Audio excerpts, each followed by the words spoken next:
Let's get ready to rumble!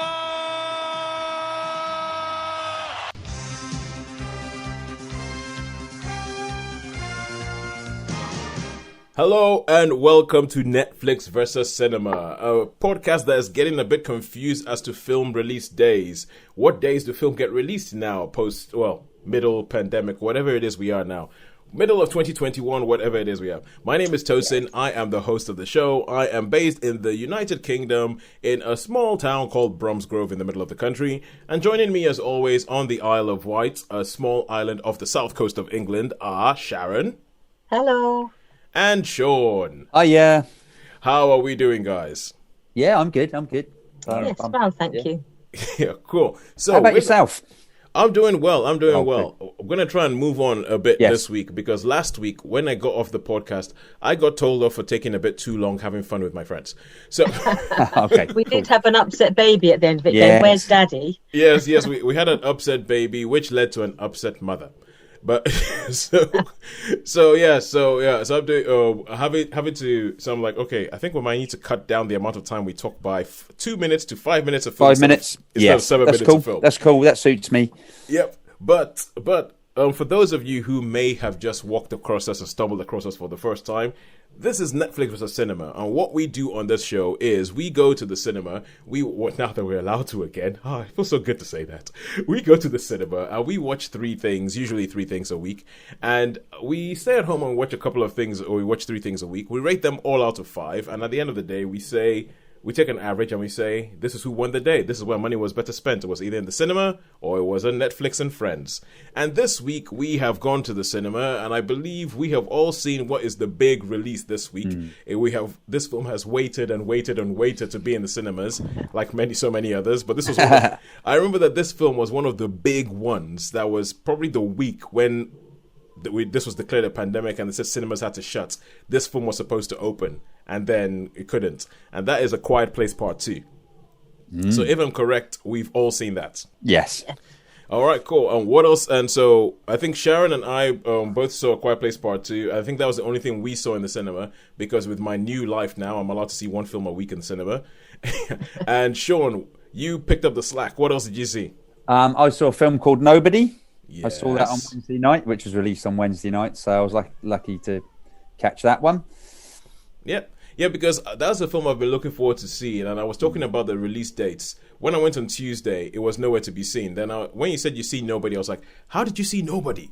I was like, how did you see Nobody? It hasn't been released yet. Then I checked, and it's showing at my local cinema tonight. I'm like, when was that released? And apparently, Wednesday night. Wednesday night is the new premiere night for movies. I didn't know about that. It's a little bit like, I was speaking to superfan Nina, and I think she saw a post we put on Facebook, and she was like, what? How did you guys get to see Cruella? We're like, at the cinema. She's like, are cinemas open? And I was like, yes, where have you been? They've been open since the 17th of May. And she's like, oh my God, they are! I haven't heard much from her since, so she might have just been in the cinema since. Just in the cinema constantly. Just been in the cinema constantly. Okay, so we have Nobody. We have A Quiet Place Part 2. And I think, Shaun, we have The Conjuring, which you sort of like gave a cursory thing. So yeah, I could go a bit more in depth than that, because I go a little bit more in depth because officially that hasn't counted towards cinema score or anything like that. And at home, what have we seen? So Sharon, you saw a film called Awake on Netflix. That sounds familiar, but yeah, I'll look forward to hear what. Sharon, you saw Jungleland, 2019 Jungleland on Sky Cinema. Yep. I have seen the poster for that, or the thumbnail for that, and I saw a TV series on Sky called Mare of Easttown with Kate Winslet. Yeah, with Kate Winslet. So let's kick off first, kick off with cinema as we usually do, as we traditionally do, and we will kick off with only one place to start: A Quiet Place Part 2. So let's see. We've all seen this. I'm just trying to get a timer up so I don't get told off again. Right, cool. So A Quiet Place Part 2. I think quickly just to say, so this is a sequel to A Quiet Place, no surprise there. And this was a film that was released, and the basic premise of the first film was there are these creatures out there. We don't know what they are. We don't know where they've come from, but they are very sensitive to sound. So they have come in and they have just started taking out all the humans around the whole place. And the only way you can survive is by not making a sound. You have to keep quiet. If you keep quiet, you might survive. And that is the basic premise. The first film centered around a family, and it was quite a nice, tight little story that I really, really loved. I mean, I think it was one of those films that it's cinematic in the idea that there's large swathes of this film that are really, really quiet, are really, really silent. It's the kind of film that you don't want to go to with a big pack of popcorn because you will be very conspicuous. You become very conscious of the fact that you have a big bag of popcorn because there's massive swathes of the film that don't have much sound in it. And so the second film comes up, and this is one of those things. Whenever you have like a breakout hit like this, I am always a bit worried when they come and they want to do a sequel, because I'm like, the first one was such a particular contained story that when you're going to try and expand it and you're going to try and copy it on, there's so much chance to mess it up. What do you guys think? What do you guys think? Did they pull it off? Did they mess it up? Shaun, I can see you jumping in. Yeah. Well, I mean, go for it. Okay, I'm just going to say, I mean, the thing is with this, I mean, the issues which I had with the last one, which I know it's being picky, but these things in the first one are like super fast, like just woof, gone in a flash. Yeah. And they are, I think, in the start of this, it's like woof, and then they suddenly start like climbing bars and going real slow, and like, you know what I mean? It's and I thought, well, what are these? And they sort of, you know, they don't turn up in numbers, and it just sort of, you know, I thought it was a little bit, I didn't quite, no, I don't know. Yeah, no. So that's what I'm going to say. Inconsistent. For me, it was totally inconsistent. And I'm not a big fan of Cillian Murphy. So I didn't like his character at all. I thought, no, totally unbelievable. And there's shall we say, there's a scene towards the end, which I just thought was ridiculous with, shall we say, you know, like sort of, you know, a little group of people that hang about waterfronts, and it's, you know, and I just thought, and that was nonsense as far as I was concerned. I thought it was, yeah. So okay. Anyway, I don't know what Sharon thought. Sharon, what did you think? But I think it's fair to say, Shaun, you didn't really like the first film that much, did you? I had issues with the first film, yeah. Yeah, because I remember I watched the first film with you, and I was conscious of your huffy body language you weren't loving it. But no, I liked it actually. I didn't dislike the first one. I enjoyed the first one, and for all that there might, you know, there are issues about why is it they can tear through steel but they can't tear through iron if they've got these sort of indestructible claws and stuff. But I didn't really. I have something to say on that. But yeah, carry on. But yeah, so I didn't mind this. So I enjoyed it because I enjoyed the first one. I enjoyed this one, and again, I don't mind. Yeah, I thought it was interesting the way they have like this sort of turnaround for the younger characters, where instead of the children always being rescued, that was good. Children who become the rescuers, and how I'm not entirely comfortable about how this idea of you reach maturity or you reach that sort of sense of self by an act of violence or by I'm not entirely comfortable with that idea about, you know, you have to shoot something or you have to kill something or you have to take up arms in order to sort of prove your worth. So I'm not comfortable with that, but I like in some ways the justification of like between being the parent and being the child, and it was the child who often ended up being the one. I have to admit, I was actually quite surprised that in this film, Emily Blunt, who is essentially the big star in the film, takes a back seat for quite a bit of the film. And it's Millicent Simmons who sort of takes the narrative and goes forward with it. So it's really about the kids, about Millicent Simmons and Noah Jupe. And now Noah Jupe, his character, because you're the one who's talking about the whole thing about essentially there's a big part of it is kind of like him becoming a man in the absence of his dad and all that kind of stuff. And his character is... He's a character that I think in real life I would find mega annoying. I would just be like, oh, for goodness sake. And you would have all these things popping up in your head that you're not supposed to say anymore. That, like, you know, things that rhyme with ham up and grow a fair. You would have those sort of things that, you know, and so I can understand that, okay, maybe he has an anxiety problem or anything like that, but almost everything he does in the film, I'm like, no, why are you doing that? Why? And the arc they try and give him, okay, so that's a 5 minutes up. The arc they try and give him in the film, I'm not totally with. I'm not totally with. I think, and in the end, with the way they sort of trying to say, but it's okay now, he stepped. I'm like, ugh, I don't know. And I think Noah Jupe is a really, really good actor. I think he's one of the good young stars that we have nowadays. I don't think he's well served in the film. I think Millicent Simmons is totally served very well. Yeah. Who is, and I think it's there's so much more to say. Okay, I'm going to get into. Well, we can say a bit more. No, you carry on, and I can slim down on the Conjuring. I can do that. Okay, one. Yeah, we'll take some money. We'll take some time from the Conjuring, and the thing that, because the first film, the idea behind it was part of the tension that was built in the first film was the fact that this family was particularly well equipped to deal with these monsters because they had a deaf daughter. So because they had a deaf daughter, the whole family knows sign language. Yeah. So that you could do, and so once you go out there and you start going into other places and stuff, there's you have to go away from that tension that you had, because there's other people who don't know sign language and they need to communicate with them. And there's one particular bit that is a bit, it's very movie, it's very contrived, very kind of like, it's essentially, it has to do with a character who doesn't know sign language knowing a particular sign for something that works in a particular point, and you're like, you're kind of like, okay, so out of all the times that you needed to know that one sign, this was the perfect situation that you just happened to know that this sign meant that, so you could do, and I was like, and while it was a bit convenient. It had me a little bit with my head in my hands, but at the same time, things like that have happened to me in real life. So things like that have happened. Like I remember being in China and trying to catch a bus out of a small town to go somewhere else. And the night before, I'd been looking through a phrase book, and I happened to be looking up the timings on like how you say 1 hour or something like that. And so when we got to this bus, we're thinking we don't want to get on this bus, and then this guy was just talking to us, and then I realized, oh, he's saying 1 hour. He's saying the next bus is in 1 hour because I was looking that up the night before.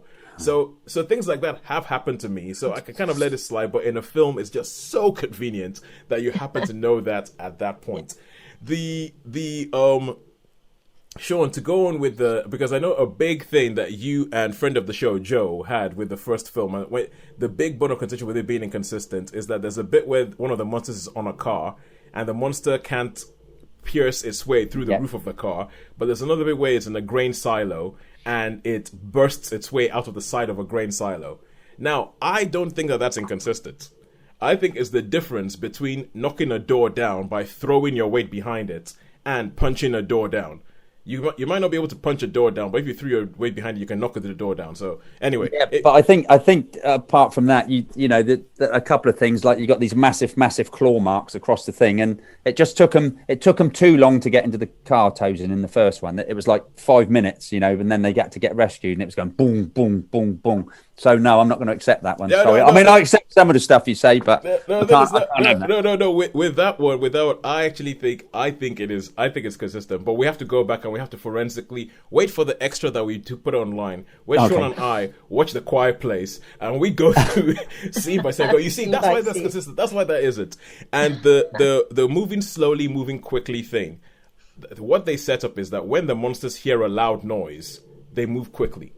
When they're not sure, they're kind of creeping, trying to figure out if there's a noise. So I think the opening of this film, because the film starts on day one where the monsters actually attack. I loved that scene. I thought it was great. There were some bits that, as much as contrived as they were with this film, I still thought that the tension was done really, really well. I thought, okay, that's stupidly contrived. You're just dragging it out now, but at the same time, I'm tense. At the same time, I'm like, why are the hairs on the back of my neck going on? Why am I going, oh, for goodness sake, don't do that. There's a bit where they cut two scenes. They're cutting from two locations. What's happening in this location? What's happening in that location? It's a bit convenient that they're all happening at the same time. The way the way the film ends, because the first film ends on, I really like the way it ends with sort of almost like a punch the air moment, and then the second film tries to end with something kind of similar, and I don't really think it pulls it off. So I don't think it's as good as the first one, and I would give it a 3 out of 5. Yeah, I think it acts as a nice companion to the first one, but yeah, there are flaws. So I would agree with you, Tosin. I would give it a 3 out of 5, but I enjoyed it. Yeah, Yep. and although I've got lots of issues with the film, and I have got lots of issues with the film, and I still think the speed one. I think there's a couple of times in it when they would have been like whoosh when they heard something instead of just sort of listening. They'd have been on it like that, bang. Yeah. That's it, finished. But I didn't actually hate it, so Okay, cool. I think a lot of people must. I think I can understand the intrinsic point. That you guys have come up with some really, really good points, especially with the kids. As I say, I wasn't so keen on Cillian Murphy, but I will give it a 3. Okay. Yeah. I think it's a 3. I think it's a 3. It's a valiant effort to do a follow up to the film. Yeah. I'm still not sure they should have done it. No. That's it. I must be getting mellow in my old age. Okay, cool. And so now with that, let's go over to one of let's see. We're gonna hear Shaun talk a bit. So Sharon, do you want to go? Yep. Tell us a little bit about Awake. Awake. Yes, Awake is a Netflix film, a new release. It is about a mother with a troubled past who has 2 young children, and there is an event. There's like a solar flare that affects the planet, and it causes an EMP, and at the same time it also scrambles people's sort of synapses, and people can no longer fall asleep. Ooh. And one of the consequences of not being able to fall asleep is that when a very short amount of time, people become disorientated, they can't focus, they can then hallucinate, they can then basically their motor functions start to deteriorate, and eventually after about a week people just start dying. They just can't cope with the human body is not designed to not cope. Yeah, to not fall asleep. Yeah. And in this world, suddenly they realise that her daughter, who is something like 10 years old, can still sleep. And there is a government facility that has been set up to study. There's one other person who can't sleep as well that they have found, who is in this facility, and this basically is this place is the only hope.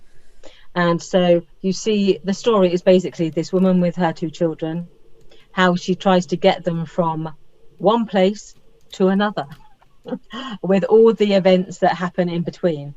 But basically the premise is, yes, it's a woman in peril with her children trying to find an answer to what can they do? Why is their daughter able to sleep and no one else can? And is there a cure? Is there something about her daughter that can be either studied or discovered that could help other people to sleep as well?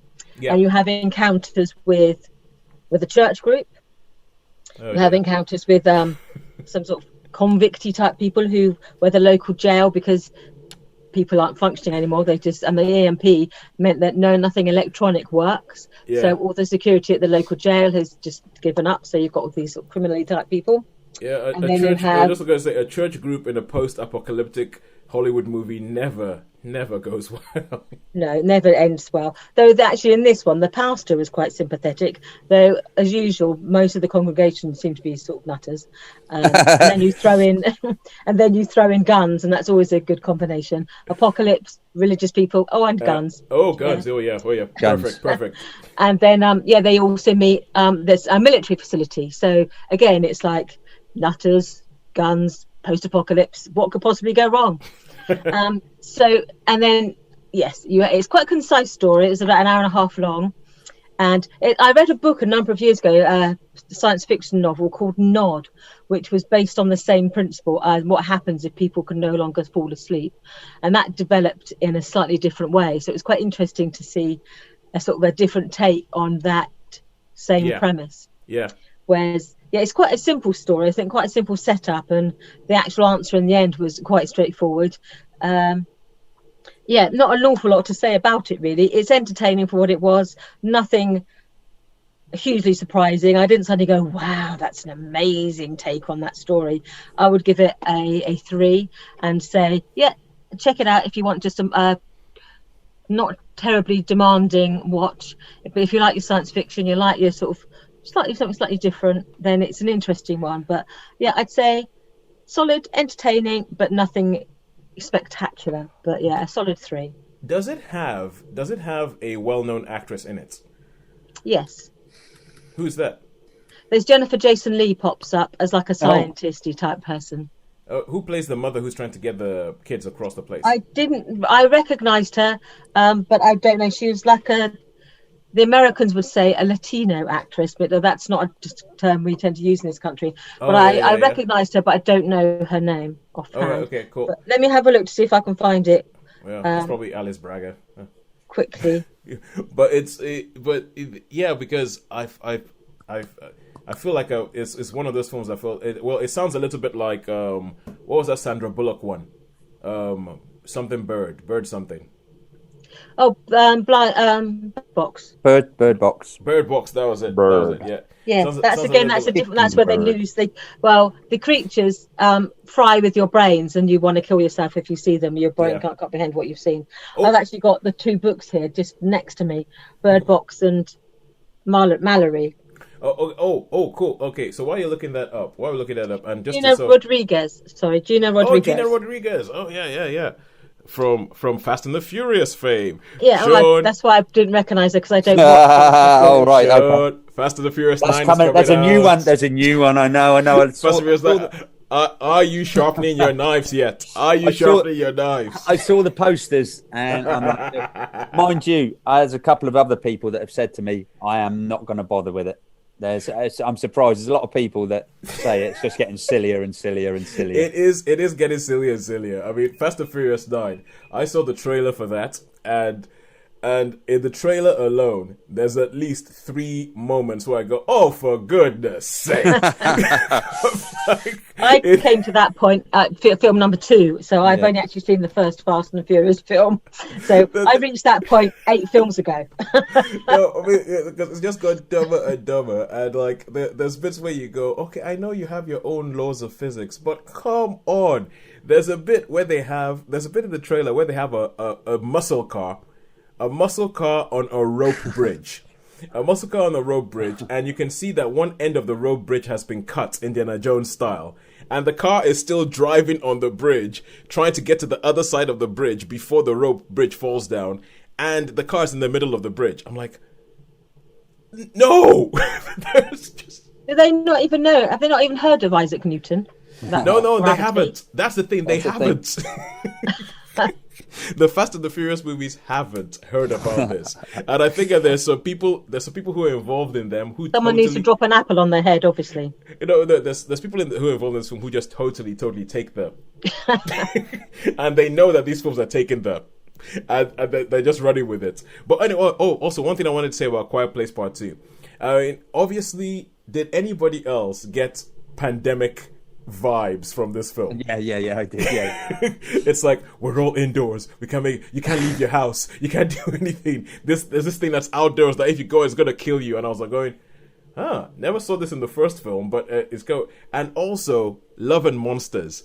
After watching Love and Monsters and record, I just kept watching this film going, hang on a second, isn't the storyline of this is very Love and Monsters. We've got to leave the house that we haven't left for ages. We've got to go from this place to that. We've got to do something with the radio. We've got to put out a message that I was like, hang on. I was like, whoa, dude. And there's pirates. Yes. You've obviously got You've obviously got issues with it, Tosin. No. It's not. Come back to it. It's not issues. It was just things that popped. What the heck is going on? Sorry, I think something in my office is trying to blow up. But I hope there's none of those creatures about.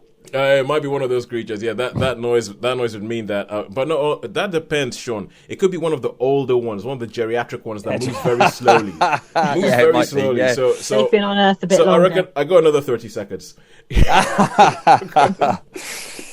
Okay, cool. So that is 3 for Awake. And now we're going to go back to cinema, and we're going to go back to Nobody, a film that I'm going to be honest with you, when I've heard about this film, it made me think of a combination of 2 things, because it's been widely publicized that it comes from the people who made John Wick. John Wick, yeah. So it made me think of John Wick, but when I hear about the storyline of Nobody, it makes me think of the David Cronenberg film A History of Violence. Now, yeah, I remember that film. Yeah. Okay. Yeah. So go ahead, Shaun. So basically, this story, it starts off really sort of quite mundane. Just it shows like Wednesday, Thursday. He misses the he's got this family, and then the house gets broken into, and he's got he could actually take out these burglars. He's got a chance, and he doesn't, but his son does, and he's like, Dad, why didn't you? He lets them go, basically. He lets them go. But there's obviously some tensions there. There's tensions between his wife and tensions between his kids, and especially now his son's like looking at him, going, "Oh, well, you're anyway, useless." Yeah, you're useless. So he goes out. He goes to see his dad, and his dad's like, "How's it going?" He goes, "Yeah, I'm getting a bit upset here and all that." And during the robbery, this the necklace, his young daughter's necklace, has sort of gone missing. So he decides he's going to go and find it. So he gets on the bus to go and find this bracelet and he finds the people who burgled his house, and they're not particularly. They're like they've got a baby, they've got no money, they're not really. There was never any bullets in the gun, and so he sort of lets it go. Yeah. And on his journey back, this car crashes, and some people. It's practically in the trailer, this bit. So, and they stop and they sort of get on this bus. And everybody gets off, but he's not. He's just sat there at the back. And I don't know. Have you seen the trailer? No, I haven't seen the trailer, but I'm expecting the next words you say to be and it all kicks off. And it all kicks off. It really does. It's like he's obviously had this pent up frustration for like ages, and he sort of everyone gets off the bus because they're all a bit scared. First of all, there's this bit where there's a guy on the bus that he's gonna step in, and he looks at the protagonist, and the protagonist doesn't do anything, so he gets off, and there's this young girl left, and he just walks off, says to the bus driver, he says, don't bother calling the police, pushes the bus driver out, shuts the door, says something rather rude, and they all laugh like that, and then it kicks off. So it's pretty mayhem, but again, it turns out, I suppose it's pretty cliche, because it turns out that the people, he does some serious damage to some of them. Yeah. And obviously they're like Russians or Eastern Europeans. They're Russians basically, that have been, and one that's injured is the brother of like a super Russian that's got like 500,000 henchmen. Okay, so and they far, history of violence. History of violence. Yes. So yeah, basically, this is putting a human story on John Wick, basically, So and it turns out, So he goes, where he's working is a big factory, like steel pipes and memories. I'm not sure if you'd like this, Sharon, because memories of Rambo sort of come back. The last one we saw. Rambo: Last Blood. Some of it, yeah, but not that bad. So it might be worth a shot. It's much more John Wicky than Rambo: Last Blood, but there are moments where there is those sort of traps, should we say? That some. That. So it's lots of red stuff flying everywhere, and what have you. There's a lot of that, but he got his dad. His dad basically is. He was the guy who played the professor in Back to the Future. I can't remember the guy's name. Christopher Lloyd, yeah. But he's really, really old, and he's like in an old people's home. And obviously, being the Russians, they want to take out the family, don't they? So, but he's got a few tricks. Let's just say he's got a few tricks up his sleeve. Yeah. And also, someone who I haven't seen since Man with the Iron Fist, Raz's in it. RZA. So, and I like RZA. I think he's great. I think he's pretty cool, and he's obviously something in think Equalizer, mate. Like in the Equalizer, he's got the odd friends now and then. So of course, so he gets a bit of company to help along the way, and it builds up into this massive free for all with lots of shooting, lots of fighting, lots of blood, and it is very, very light-hearted. Even there's some really, really quite funny light-hearted moments in it. Well, the thing is that once you have a film that starts off from the people who brought you John Wick, you're not really expecting. No, you're not expecting subtlety, are you? Yeah, exactly. It's like when you're expecting style. You're expecting style. You're expecting, like, for instance, John Wick. The storyline. What happened? They killed his dog. He killed them all. That's it. That's it. So, as I say, this puts more of a human side to than John Wick. John Wick was just relentless, wasn't he? The character in this, he's got more. He's more of a human face, and.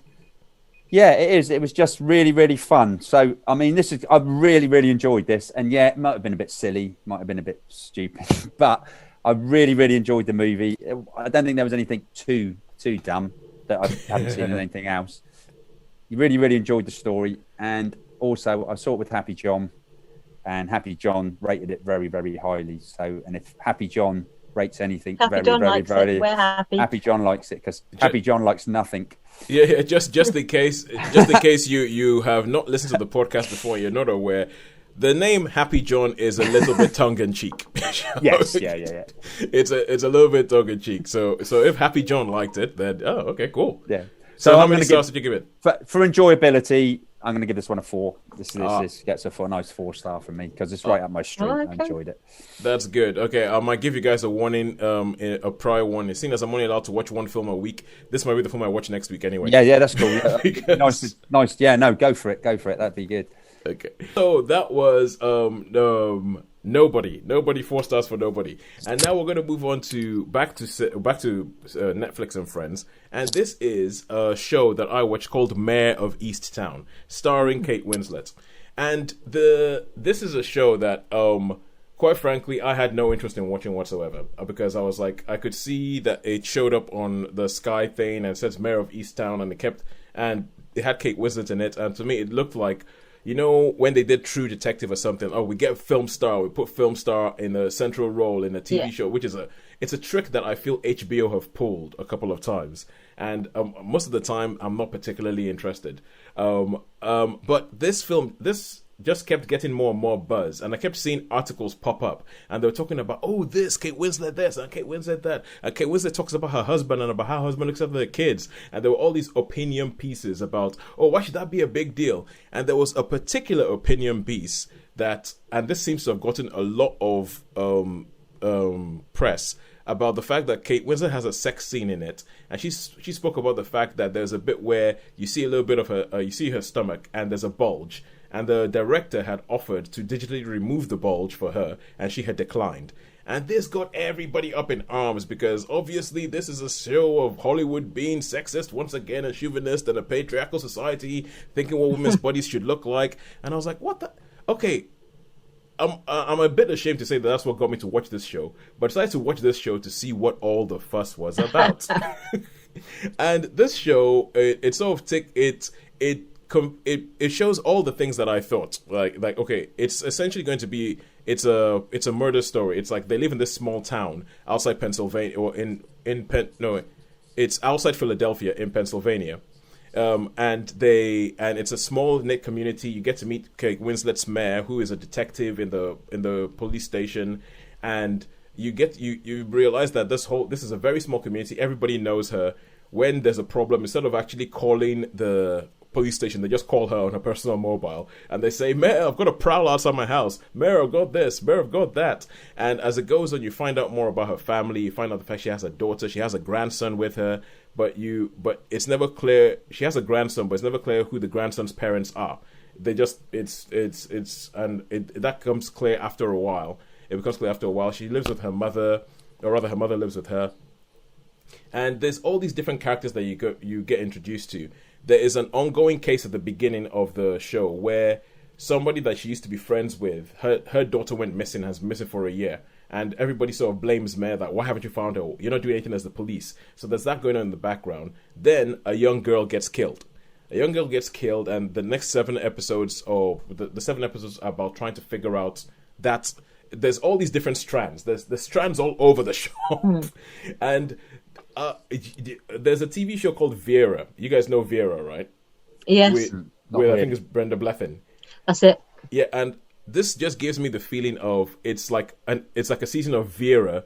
The only difference is that now you have an A-lister in the main thing. Like, I don't think that the story is anything new. Small town, someone gets killed. We're going to try and find the murderer. We're going to try and find... There's going to be familial things. There's going to be this going on. What's going to happen? There's going to be close to the main detective. There's going to be secrets that don't want to be revealed that get revealed. Exactly.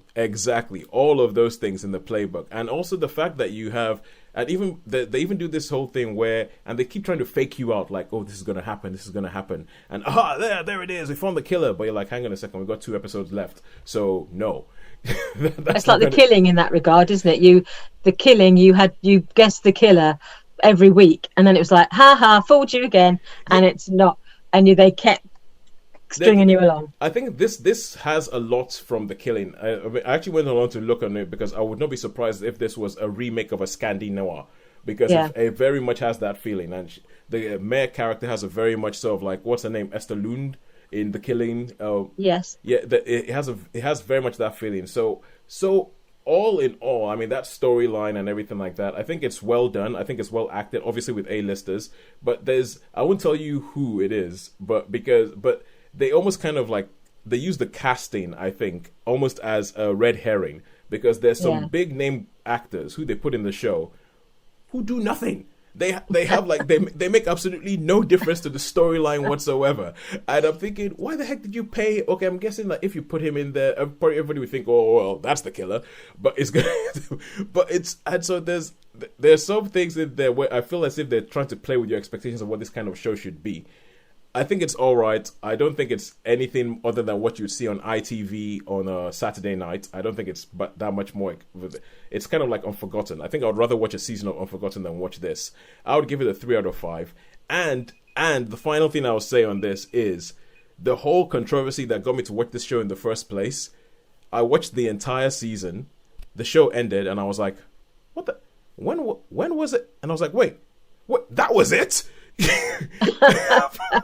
And I watched the entire season waiting for this big moment that was going to come up, and I was going to be like, oh, okay, yeah, I see what they were talking about. It is literally, it is a second, if that, in the first episode. And I had to go back, watch it, pause it, to see what the heck the fuss was about. I didn't even see it. So you could see Kate Winslet's tummy. I didn't even notice anything. I honestly didn't see anything. There was nothing untoward. So I just feel like there was a bit of a storm in a teacup about it. Kate Winslet is brilliant. Julian Nicholson, who plays the best friend, is brilliant. The performances are great, but I think that the storyline is something, if you watch the Scandi Noir, you've seen it. If you've watched Vera, you've seen it. If you watched the season of Unforgotten, you've seen it. So I don't think the storyline is anything major to write home about, and I think they know that. So that's why there's all these storylines all over the place that don't quite coalesce, but there's a lot of red herrings trying to throw you off the scent of what they're trying to do. But when you get to the final episode and you've caught the killer, and you know there's still 30 minutes left, you know something else is going to happen. Yes. So yeah, anyway, maybe it's a show that maybe could benefit from not having a progress bar at the bottom telling you how long it is that you've been watching it for. And all right, so that's Mare of Easttown, and I'll give that a 3 out of 5. And now we go to The Conjuring, The Devil Made Me Do It, the film that Shaun gave a nice little 5-minute review last week. Do you want to say anything? Yeah, I say a little bit. I didn't give it too much thing, just to say because I mean we like to have the same amount of cinema as film. So yeah, basically it's a story of a murder, but the defense was demonic possession. The defense was demonic possession. Now, out of all the ones like Paranormal Activity and the whatever and the other Sinister ones and all those Insidious, the Conjurings are the ones I can probably be a little bit forgiving for whatever reason. But anyway. But to start off with, this film, and I think I might have said it last week, is basically the first bit before even the titles come up is exorcism, and it's just shot for shot out of the film The Exorcist. Basically, it's just basically, I think I probably said that last week. So it's basically a shot out of The Exorcist, and then the titles come up, and then it goes to this story of a murder that was committed, and the defense is going to be demonic possession, and it's basically the couple trying to prove this demonic possession. And I didn't think it was I mean, I didn't hate it. I mean, it didn't scare me. Nothing seems to scare me these days. I don't think I've been scared at all. I'm just dying to be scared. Only Happy John. Happy John scares me. Happy John does. He goes, Sean is like, I have a teenage daughter. Nothing scares me. Nothing scares me. No. One day there's going to be something that's scared. I mean, Sharon, you're not big on the horror genre yourself, are you?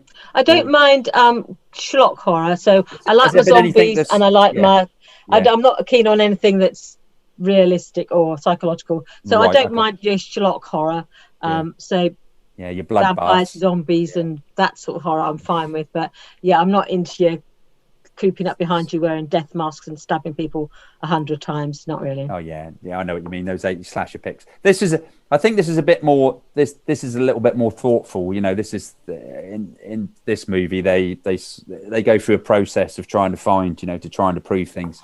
Yeah. So, but I don't think any of them are particularly scary. Yeah, because the Conjuring movies, they're kind of almost sort of paranormal detective stories. I think they are. Yeah, that's basically it. So they're like a detective story, and this wasn't half bad. And so, as I say, I would probably give this a 3-star, because I didn't like hate it or anything like that. And I've watched some of the others, and the first one I might have had a few. I have a little couple of issues, and I'm thinking, well, blah, blah, blah, or it's a bit cliched, or there's a bit. But what I mean is, I didn't like huff and puff. I wasn't the huffle-puffler. Like Sharon says, when she can feel the tension rising in me when I start to bubble up. And that I can always tell. You don't have to say anything, but I can feel. I know. I can feel. You can feel. It's like when you enjoy a film, you're like horizontal, but when you don't like it, you get further and further up in your seat, and then I can feel you fidgety. But I also think I would also imagine that The Conjuring, you went into this film with your expectations in the toilet. Yes, pretty much. Yeah. Probably not that bad, but I wasn't expecting it to be. Yeah, we needed things, and it was cinema. Cinema was back. So it doesn't matter. It doesn't matter. Yeah, I watch it because cinema's here, and I love cinema, and just the experience of being back in the cinema was superb. Sure, you know what I would have loved? What I would have paid money to see if cinema had come back and the only film showing for the first week was the Fast and the Furious 9. It was the Fast and the Furious. I would have gone. I would have paid good money for that. Oh my god! Is that it? Well, it's like me if I turned up and it was all animation. I'd be going, "Oh, for goodness sake!" Yeah. Oh man, okay, that thought is gonna give me chuckling for like the next. It's gonna give me chuckling for like the next day or so. All right, cool. So now we get back to Netflix for our final thing of the show, which is Shaun. You said you saw Jungle Land. Yeah. Now, I've been seeing the thumbnail, as I said, for this on Sky Cinema. Tell us what is this all about? What made you watch it? Okay, well, basically, this is a story of two brothers. That one of them's got out of prison and he's been in a bit of trouble, but one of the brothers is a really, really super good bare knuckle fighter, and he's saying, "Oh, we can make some money because he can do these bare knuckle fights." And he meets one of his ex compatriots, and basically he says, "Right, okay, you're going to have to do this for me to pay your debt." And so a girl has to tag along, and they're heading off to this big competition. Things happen along the way, and they get mixed up, and they get into fights, and they go. Now, the reason I watched this is because it's got two of my favorite actors, and the one that I really, really can't think of being good in anything. I think he might have been in one good thing. Anyway, you're going to love this, aren't you? No. I'm trying to think. Jason Clarke. No, Jason Clarke. No, it's not Jason Clarke. I'm trying to think. I might have liked him in one thing. I might have even liked him in two, but most of the things I've done. Stanley Tucci. No. This is a different one. So this is. Anyway, I'll say one of them. This is one of them that I like was Jack O'Connell. Which in 71. I really, really like that. Another actor was Jessica Barden, who I think I really, really like, and I've seen her in a few bits. Oh, she's in The End of the Effing World. Yes. Yeah, she's good. She's good, yeah. She's and I like her in some of the things I've seen her in. She was also in an old film called Hannah, like a while ago. That was when I first, and she was in Tamara Drew. And I think she's really, really versatile, and she was in a couple of episodes of Penny Dreadful. Oh, yeah? So that was really good. The one you don't like, and the one I don't like. Gareth Hedlund. Go on, have a guess. No. Oh, Charlie Hunnam. Yeah, Charlie Hunnam. Yeah, because So, but you didn't watch Sons of Anarchy though, did you? No, I didn't watch Sons of Anarchy. No, so if you watch Sons of Anarchy, I think people have a completely different view of him. But I mean, he was in like the Lost City of Z and a bunch of other stuff. Anyway, I'll say like I guess the one film that you kind of maybe like that you give him a pass for. No, actually, no, he wasn't in that film. That was Gareth Hedlund. I was going to say Triple Frontier. Nope, never mind me. Carry on. No. Okay. So anyway, so basically the story and this girl that they're taking along, is a real handful, and she can cause, she's causing lots of trouble. So the two brothers are like, they're trying to make their way across. They get money. They've been given money. They've been given a car, but they lose the car. They get into a fight, and so there's all these little things that go along the way while they're making their way across to. And one of the characters obviously falls for the girl, and it turns out that something's happened. This girl has got something that someone wants, and it gets a bit bloody for a little while, but they do make it to the fight scene, and I don't really want to put too many spoilers in there. Okay, cool. That sort of way. So it's basically an adventure story. Two brothers, one's a bit exploitive of the other brother, but towards the end, they sort of, work it out, shall we say? Yeah. And so basically that's it. There's a time when this girl runs off, and they got to get her. And there's a time in the bar, and the fighter got drunk, and obviously he's going to get in a fight. So the older brother has to come in and say, "Yeah, calm it all down and stuff." So it's just a series of, it's just an adventure movie really with stories with a serious tone. Is it a bit like Peanut Butter Falcon? In that sort of adventure Mark Twain type style story? No, it's a bit more serious than that. It's a bit more. It's a little bit more gritty than that type of thing, I think, because with some of the incidents. But basically, it's it's a what can we say? It's a family story really about two brothers, and what happens on this journey. They have a journey together. Oh, Jessica Oh my! She wasn't Tamara Drew. She was one of the two girls who had a crush on the film star. The rock star. That's the one. Yeah.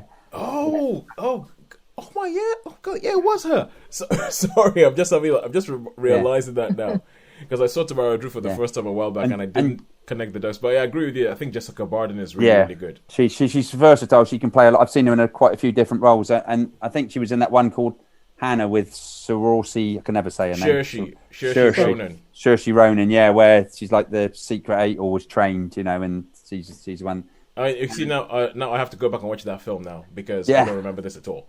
Oh right, okay, yeah. So, but as I say, I just think she's really and Jack O'Connell, I think he's absolutely he's good. Great in this, really really good in this. Charlie Hunnam lets it down. He does. Honestly, he does. I don't like the guy. I cannot. I mean, perhaps it must just be something that I don't see, but I don't like him in much. No, but sure, it's all right because I think I'm a big tennis fan, and there's some tennis players that I just have I have a totally irrational dislike of. I can't put my finger on it. I just know I don't like it. Yeah, I know. Yeah. It's like the face shows up and I'm like, I want to punch something and I don't know why. And it's like, so it's okay. I know you have your fair share of actors, and I reeled out a couple of them who you just don't like them on screen. But So how many stars would you give this? I'm going to give that one. I'll give this one a 3-star. 3-star. Okay, cool. 3-star.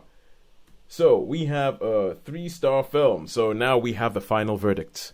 And here we have it. We have Netflix and we have cinema.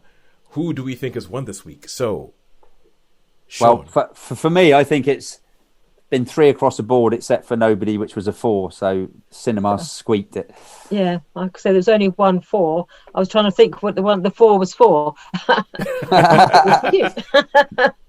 So yeah, I would agree. There was 1 4 for cinema. Nobody got a 4. Nobody got a 4, yeah. And go watch it, Toes. Watch that because I'd love your thoughts on it. And it's always great to see, when you watch things, how you know. It's okay. Just first of all to say yes, cinema for the second week in a row. Cinema has squeaked it by having one film that had a 4, that had a 4 in it.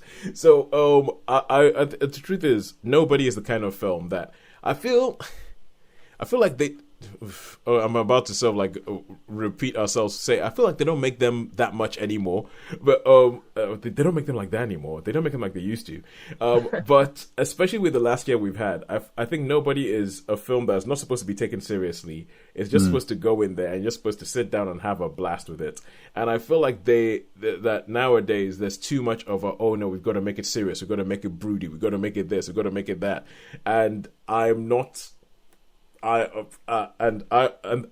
that's what I'm expecting from Nobody. I'm expecting Nobody to be like, hey, this is Bob Odenkirk. Bob Odenkirk is known for being a comedian. He's known for being a comedian. Then he played Saul Goodman in Breaking Bad. He now has his TV show Better Call Saul. So if it's Bob, it's essentially seen a guy who's known for doing comedy who wants to have his go at Jerry action like Liam Neeson did. Yeah. And I'm good with that. I'm not expecting great things from this film. I'm expecting to just have a good time where I walk around going, yeah, that was silly, wasn't it? Yeah, but it was fun. That's what I expect from Nobody. If Nobody gives me that, I will be happy. so that's what I expect from that. But until next week, where hopefully I watch Nobody, I get to watch Nobody. It's a goodbye from me.